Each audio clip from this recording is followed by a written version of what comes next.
My name is Rick Nelson. I wanted to talk to you a little bit about why I'm buying Bitcoin today. Even though it's gone up a significant amount, I want to talk to you about why I still think it's a good buy. I first got interested in this when I heard about it on CNBC and a lot of the things the points I'm making are things that have been brought up through various people that have talked to. But I did my own research, and some of it makes a lot of sense.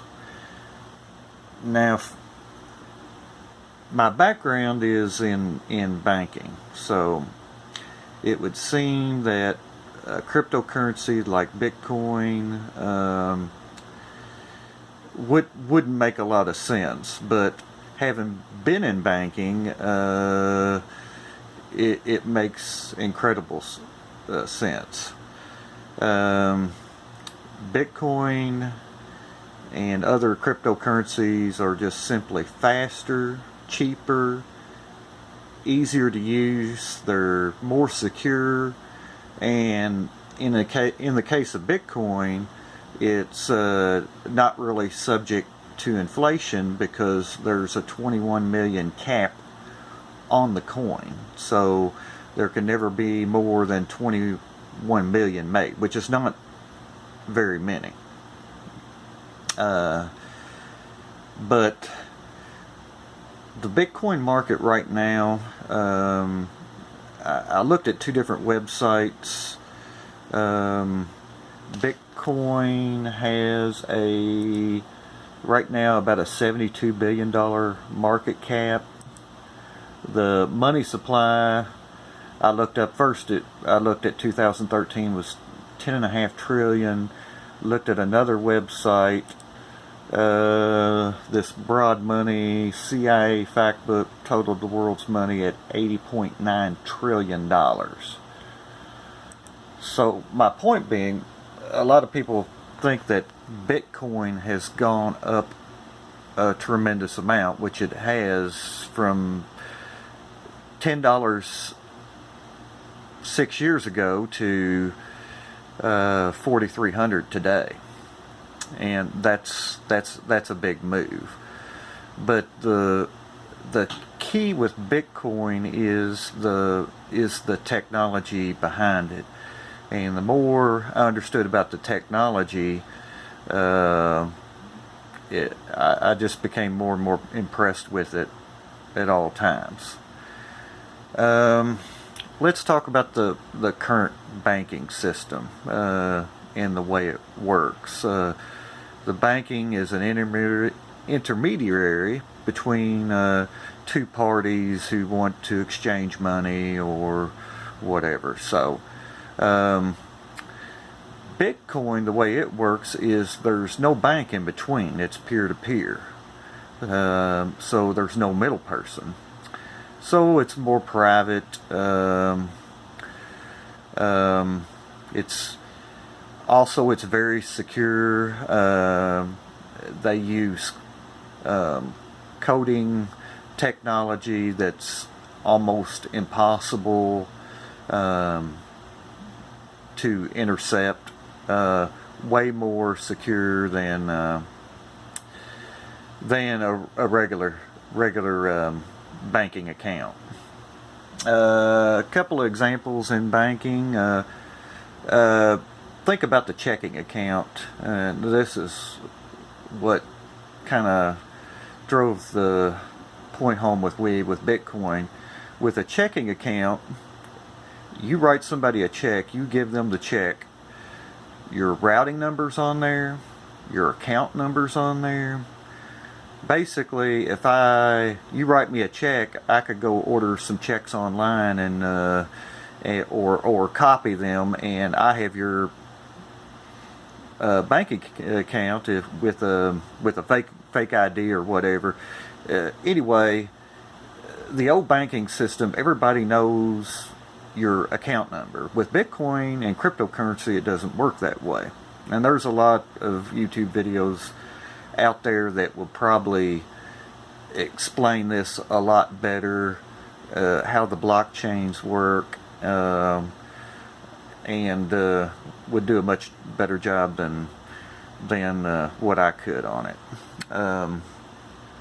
But there's many good uses for Bitcoin. I mean, especially when you think check cashing or whatever. With Bitcoin, I can transfer money to somebody within 30 seconds. I don't have to get in my car. I don't have to write a check. I don't have to do any of that. It's very convenient. It's very secure. I send them the money, and the coding technology is such that they do not know my account information. Totally different than the banking system and the way it works now. I've talked about before, there's so many people that have family in different countries and things, and wiring money for somebody from somebody who's been in banking is a nightmare. You have to have 2, 3, 4, 5 forms of ID, usually 2 to 3, depending on things. There's a lot of paperwork involved with it, and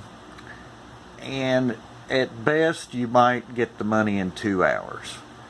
That's if somebody on the other end of the wire transfer actually sees the wire transfer and puts it through, or whatever, or at least that's how it worked at our bank. It's a real pain.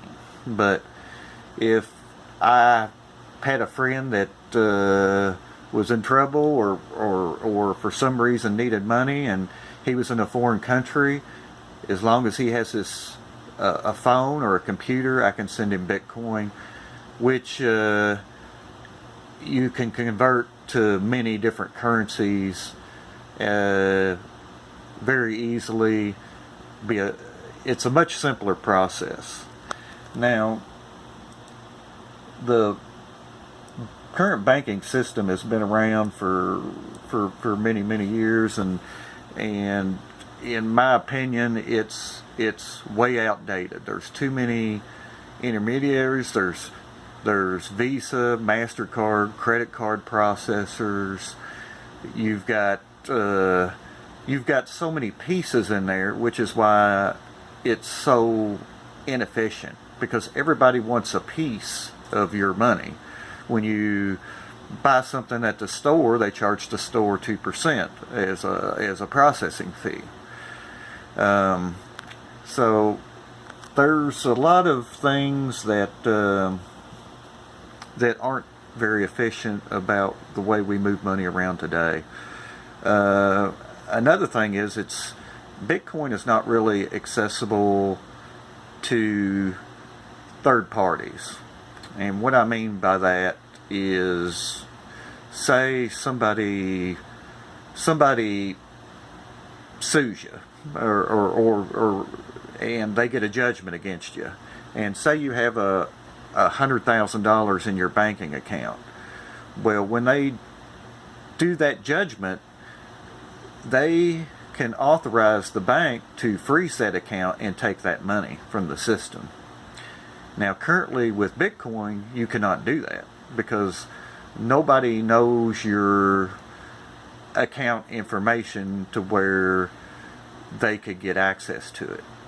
It's almost like the same as cash. Once it's in there, it's secure. Likewise, if you send it to somebody, there's no way of getting that back, like a check. You can't cancel a Bitcoin transaction like you can cancel a check. But so the reason why I think it's still going up is because it's such a great way to move money around, and the technology is just so much better. And the big thing is, there's a limited supply. Like I said, the market cap on Bitcoin is 72 billion.